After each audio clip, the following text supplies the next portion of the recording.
February.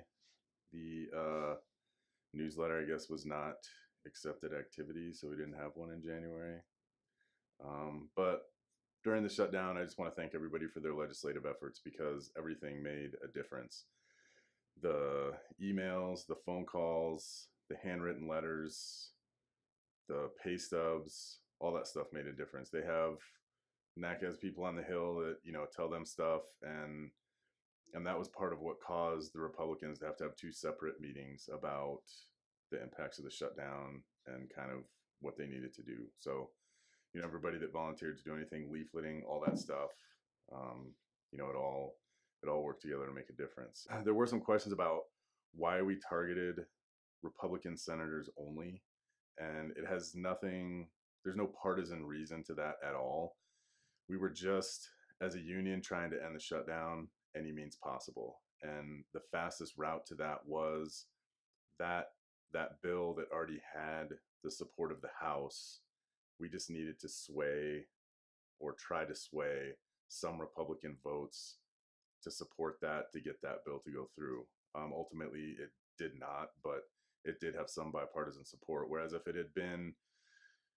we were trying to sway Senate Democrats to support the other bill, then we would have also had to sway a ton of votes in the House in order to get that bill through the House also. So this one, that bill just had a little bit more momentum behind it, and that's why we targeted the Republican senators only. If it had been the other way around, we definitely would have targeted Democrats only. It was just whatever we needed to get the shutdown over at the time. So that was the reason for that. As a result of the shutdown, the first quarter NCEPT meeting has been canceled. So for anybody that has any ERRs in or anything like that, they're not going to be meeting in February like they had originally planned.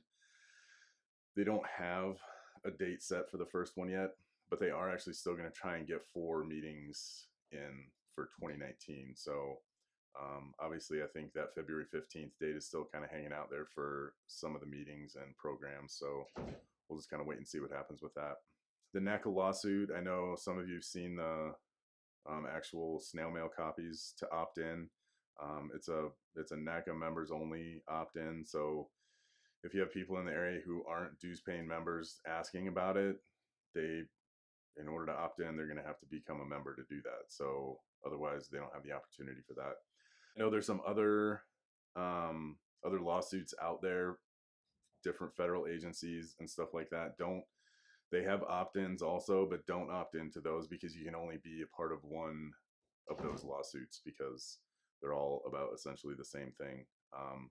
And the NACA lawsuit will be much easier for your information to be verified and all that kind of stuff. So that's your best route. So you can either get the ones that came in the mailbox. If you didn't get those, there's the link that went out in the email to, you can print them out and opt in that way. Part of the FLSA lawsuit from 2008, 2009 about credit hours, during the shutdown, a judge actually ruled in favor of us again on that one.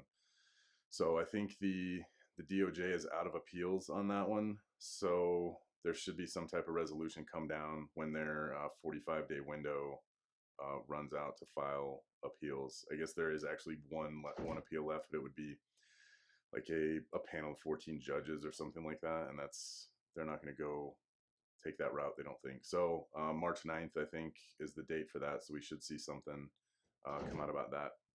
And other than that, always just let us know if you have any questions about anything throughout the month. Thanks.